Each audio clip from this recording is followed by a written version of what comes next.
nutrisi. Jadi kumpulnya di mana? Di lengan bagian Atas. yang Di tengah-tengah ini, tengah-tengah. Jadi gini, di tengah-tengah. Jangan lupa yang tulisannya ini ya, yang bus gambarnya ibu, karena di baliknya itu bayi. Jadi untuk yang wanita usia subur beda di garis merahnya, ya kan? Kalau bayi, lebih pendek. Kalau di ini begitu ya. Jadi di tengah-tengah gini, ini dengan ibu siapa? Oh, Mala. Aduh, Pak, nutrisinya bagus sekali. Ya, jadi dia sudah nggak bawa, kalau sudah bawa garis merah itu sini loh maju. Kamu sih kok jual mahal di belakang meja. Ayo maju sini. Kita harus mengedukasi lagi terkait nutrisi. Ya.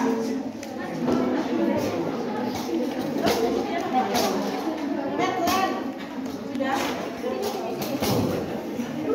Medland ini ya Medland. Tahu. Terus kunandoskop yang tadi.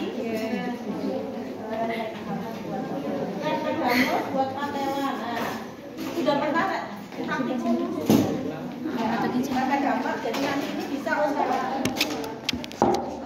patella. Jadi Itu bukan yang dia biasanya digunakan untuk melihat kalau ternyata hyper refleks apa namanya itu berlebihan. Nah itu kemungkinan resiko untuk terjadinya hiperkalemi itu besar. Kalau hiperkalemi berarti kan kalium dalam kandungan kalium kan tinggi.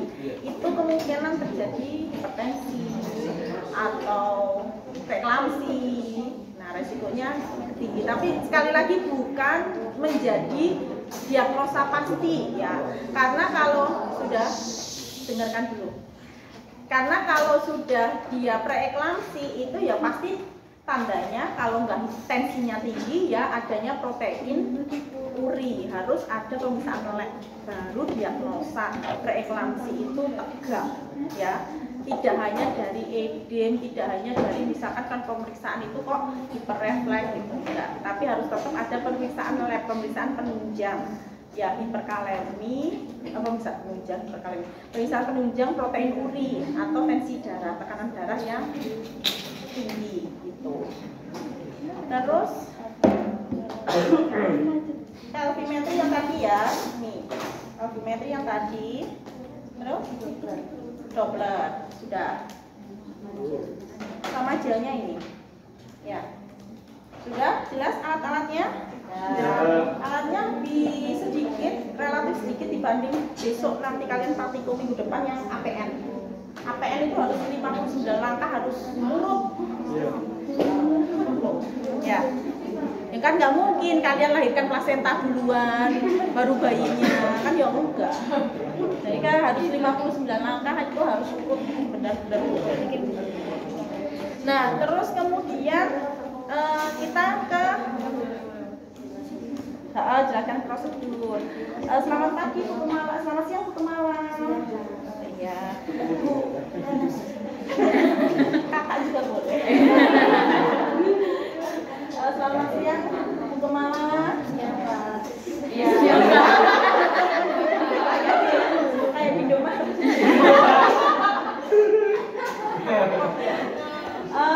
Ya, apa namanya? Jadi lupa kayaknya. Prosedur, iya. Bu tadi Bu Kumala tadi sudah dites ya, sudah ukur tinggi badan, berat badan, terus lima juga. Iya. Bu Kumala kesini dengan siapa? Dengan suami.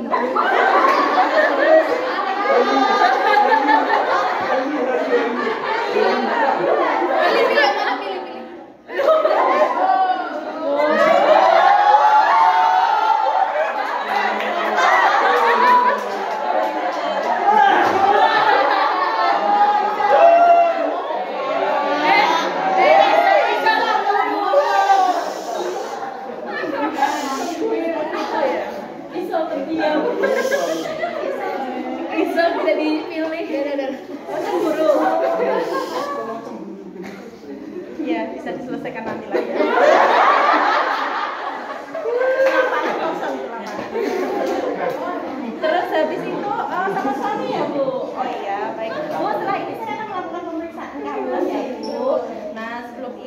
jadi ibunya Bu duduk dulu, sebelum ini duduk dulu, jadi kita bisa cek ke refleks hammernya. Jadi lebih ke ini ya, kenyamanan, karena kalau refleks hammer itu kan ibunya disuruh duduk baru bisa kita cek kan karena patelanya. Kalau sambil tiduran kan nggak bisa. Nah harusnya sih kalau dari prosedur itu kan head to toe ketika di ekstremitas. Tapi kalau habis tidur, habis itu suruh duduk terus tidur lagi kan ibunya juga nggak nyaman. Kalau beban berat, perutnya gede, duduk tidur kan juga capek. Jadi senyamannya aja. Kalau misalkan kita lupa dan kita nggak sempet ngecek refleks ya nanti aja. Ketika mau belakangan aja gitu. Udah Bu duduk dulu ya Bu, terus itu kita cek ternyata normal ya sudah. Habis itu Bu silahkan tiduran. Saya periksa dulu ya Bu, permisi Bu kemana? Tuh kita lihat distribusi rambutnya, terus rata atau enggak, terus kemudian ini apa? Warna. Kan ada yang merah-merah kayak rambut jagung tuh loh. Bukan berarti dicat ya, kalau dicat beda lagi ya.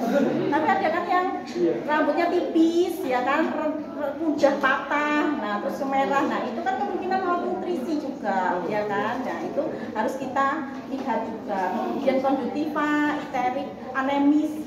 Lebih ke anemis ya, karena ibu hamil kan resiko tinggi terjadi anemia. Terus adanya karies gigi atau enggak. Terus apa sih?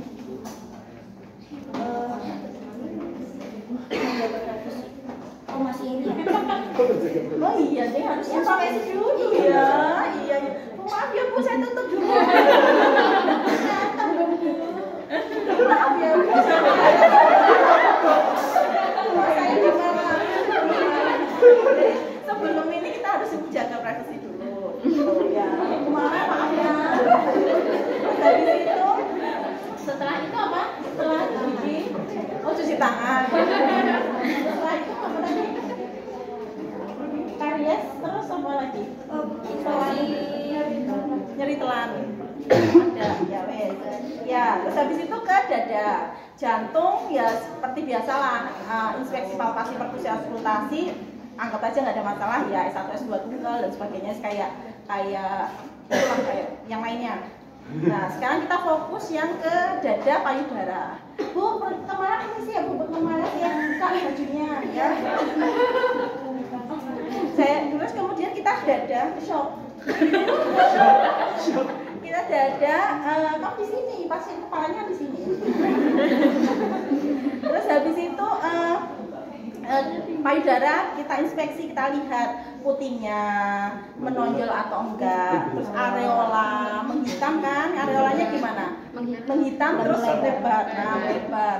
Terus ini juga ada mulai bintik-bintik menonjol, jadi sudah mulai persiapan ada gelembung sudah mengisi alveolinya ya, sudah terisi ASI.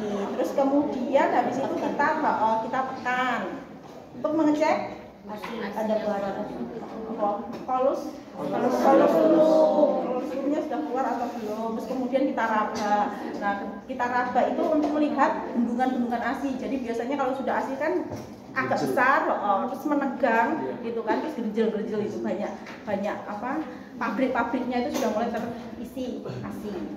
Terus habis itu sudah Bu kemana? Saya tutup lagi. Terima kasih ya Bu. Kemudian abdomen. Tapi ini kan fokus yang pekajian obstetri nanti terakhir aja. Jadi kita lewati dulu, terus kita ke genitalia dulu. Kita lihat ada discharge atau enggak, keputihan, flek, sama lagi. Ekstremitas ya, titik edem, terus varises, terus CRT, terus apa lagi? Sudah ya, ekstremitas itu. Habis itu baru ke abdomen. Nah, Bu Kemala, saya permisi ya, mau ngecek perutnya, mau ngecek dedek bayi. Nah, sekarang kita ke Leopold 1. Kaki ibu, Bu Kemala kakinya ditekuk. Terus kita memeriksa menghadap ke sana, ya, ke kepala. Terus habis itu kita kumpulkan, jadi kita kumpulkan simultan. Terus kemudian kita raba. Ini di atas ini kira-kira bulat, lunak, empuk, kepala. Bokong. Yang kepala saya harus pelayanan prima kalau saya cek BI. Ya, Bu Kemala ini sepertinya bohong. Saya cek lagi dengan yang di bawah bahwa ini dia bulat keras. Ya kan? Sama-sama bulat.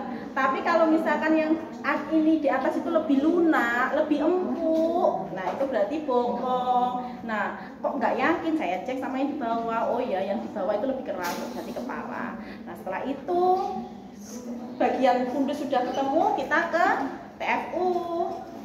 Kita ukur dari simfisis, pubis sampai ke fundus. Nah, ini karena simfisis itu area yang relatif tetap ya, posisinya nggak akan berubah. Tapi kalau fundus itu kan berubah-ubah nanti. Jadi titik nolnya di simfisis. Nah, ini berapa Bu Kemala? 34 cm ya. Jadi level 1 sudah dapat hasilnya, bagian fundus bokong TFU 34 cm. Kemudian kita ke level 2 untuk menentukan bagian kanan dan kiri. Caranya ini kita tahan, ini kita raba. Oh, ini teraba rongga-rongga, teraba rongga dan bagian kecil-kecil. Nah, kemungkinan ini ekstremitas. Kemudian ini kita raba berikutnya. Oh, ini lebar, panjang, punggung. Kayak papan. Berarti kemungkinan ini punggung, ya. Punggung gitu. Kita cek, bener apa enggak? Bener kan? Ya kan? Bener kan?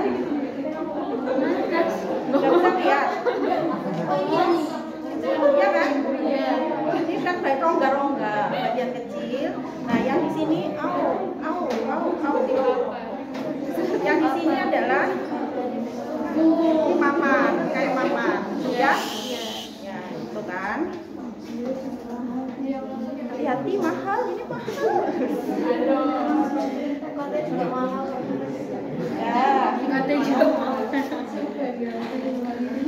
Ya iyalah, pastinya lah UKT mahal. Waktu juga mahal. Ya iyalah.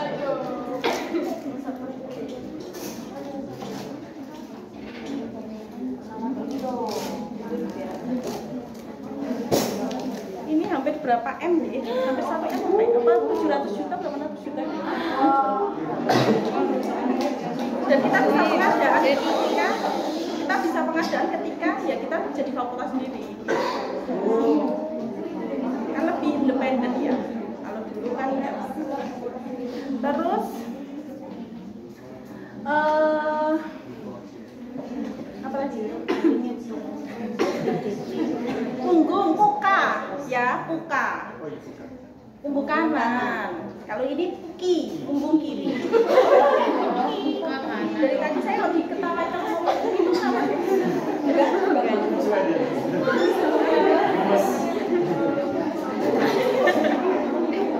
Bertanya-tanya, ya sudah, berarti ini puka. Nah, kalau misalkan sudah ketemu puka, misalkan nih ya, sudah, misalkan kalian meriksa kan puka dulu, terus ini papan ya, lebar seperti papan berarti punggung. Tapi harus tetap dicek bagian kirinya. Jangan langsung disimpulkan, oh puka, berarti puka. Siapa tahu di sini juga papan, puki juga. Ya kan? Jadi puka-puki.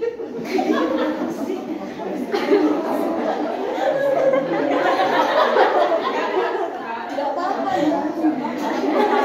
Kalau dua-duanya papan gimana, Nek? Kalau semuanya papan gimana? Berarti kemungkinan apa? Kembar.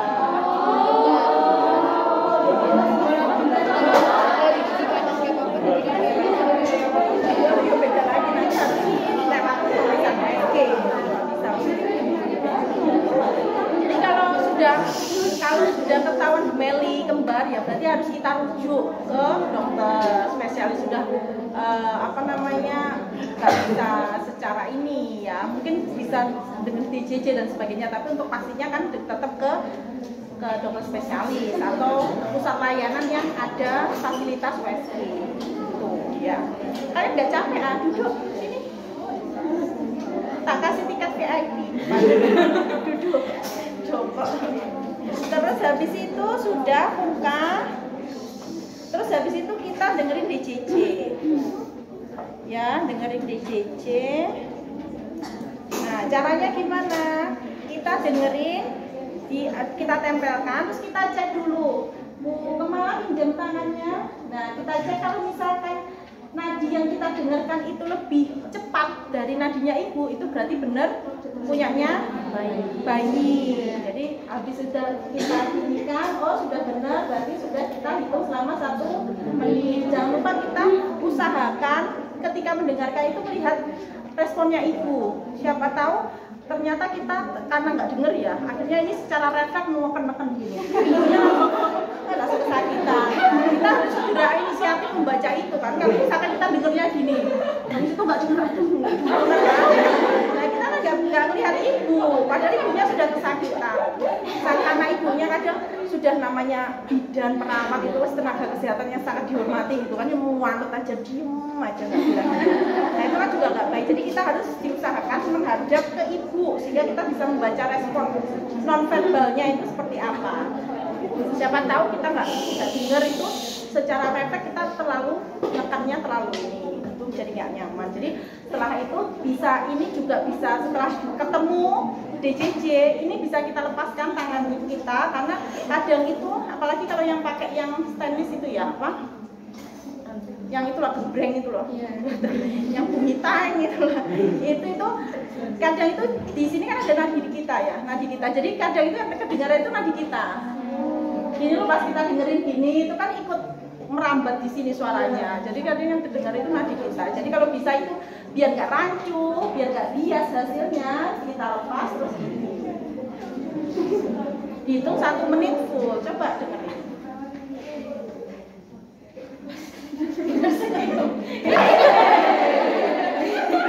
Saya suruh megangin kali ini. Oh, udah. Ya ada Sudah, ya. Jadi sudah 1 menit. Nah, setelah itu kita ke leopard 3. Leopard 3 untuk menentukan bagian terbawah janin itu apa. Kan sudah kepala. Nah, habis itu kita untuk melihat seberapa sudah masuk atau belum bagian terbawah. Caranya gimana? Habis kita gerakkan, kita goyangkan, kita lentingkan. Jadi kalau kepala, misalkan ini PAP, ya misalkan nggak usah deh. Ini misalkan ini PAP, ini kepala sudah masuk. Ini kan kita goyangkan seret ya. Tapi kalau dia belum masuk, di sini kan ketuban tuh kayak ini tadi kantung gitu kan.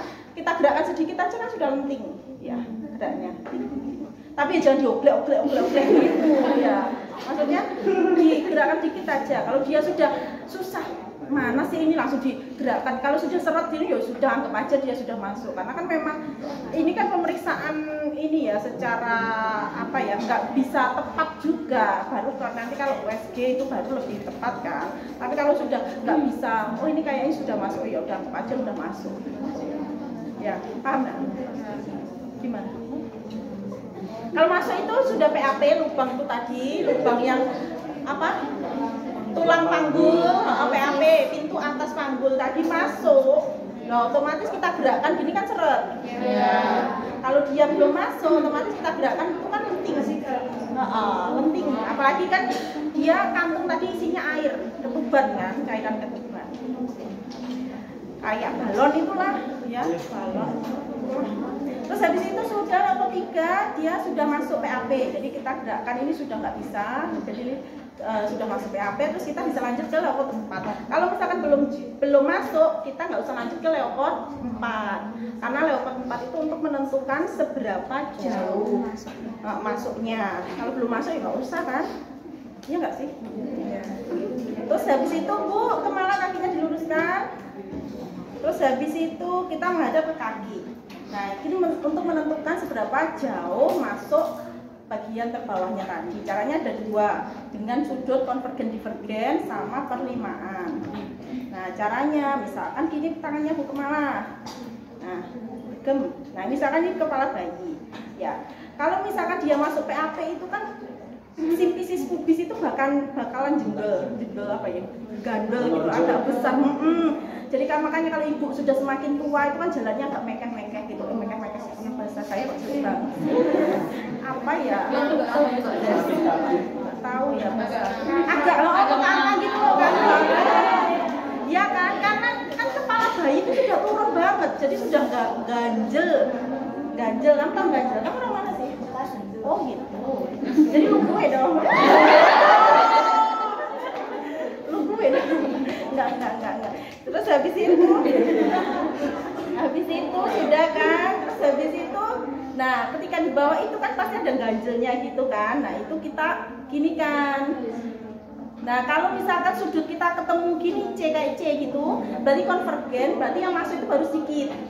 Ya misalkan mas ini simpisis, ini kan masuk sedikit. Nah otomatis di sini kan ganjel ini kan. Nah harus kita ginikan itu konvergen, berarti yang masuk baru sedikit. Tapi kalau dia kepalanya sudah ke bawah banget, otomatis ganjelnya kan semakin ke sini kan. Ini otomatis kan akan keras gitu kan. Ketika kita ginikan, nggak akan ketemu kan.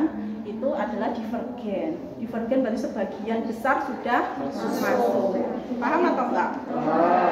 Jadi gampangnya sih C gitulah, konvergen C berarti baru yang sedikit yang masuk. Tapi kalau D itu kan divergen, difus apa sih kalau kalian pelajaran SMA itulah menyebar itu loh kan, ya kan? Kalau gini berarti dia sudah banyak yang masuk. Gitu ya. Sudah lanjut? Lanjut setelah itu perlimaan. Jadi perlimaan itu, nah kita cari bagian tengkuk atau bagian leher atau bagian mana itulah yang dirasa gampang itu atau yang bisa diraba lah. Terus kemudian kita pegang terus kita tempelkan. Nah kalau misalkan ini yang teraba 4, berarti 4/5 yang belum masuk. Ya, jadi kan di sini tuh ada batasnya kan, simpisis itu kan, simpisis bawahnya itu kan tulang panggul tadi kan, yang pintu atas panggul. Kalau sudah masuk, otomatis yang sudah masuk itu kan nggak teraba kan ya. Jadi kepala kan sudah ini. Nah itu kita pegang, kalau dia sudah gini, oh ternyata 3 yang teraba, berarti tiga yang belum masuk. Itu paham nggak? Paham? Ada lagi? Ada yang tanyakan nggak?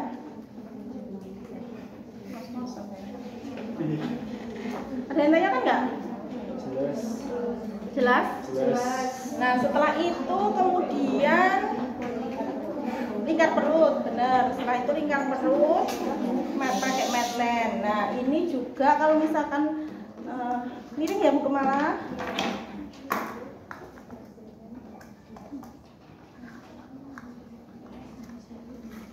Terus miring lagi Bu Kemala.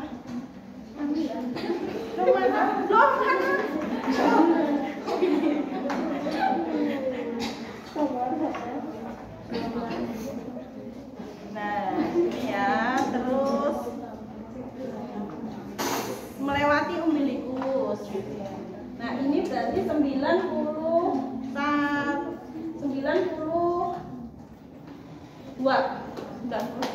Normal ya? Normal. Kalau misalkan lebih dari itu ya sebenarnya banyak, bisa mengindikasikan banyak hal, misalkan bumeli, misalkan makrosom, bayinya gede, atau misalkan polydramnion, kembar itu tadi, atau polydramnion, ketubannya banyak banget gitu kan, juga bisa. Kadang kan ketika pelutnya terlihat gede, tapi ternyata janinnya itu dicek beratnya kecil, nah itu kan kemungkinan ketubannya banyak, itu kan juga bisa. Gitu kan. Gitu. Terus habis itu pengukuran panggul. Nah, pengukuran panggul. Gravimetri ini juga nice to know aja ya, karena sudah sekarang jarang banget bukan jarang lagi. Oh, saya tutup dulu ya Bu Kemala. Terima kasih Bu Kemala. Nah, sekarang kita ke panggul itu distansia spinarum dulu. Jadi dari sias. Sias itu apa? Spina iliaca anterior superior. Pinter. Nah, terus siasmu yang mana? Mana? Coba. Hah? Nggak usah ditunjukin. Oh iya, ini siasku. Kamu siasmu ada nggak? Ada.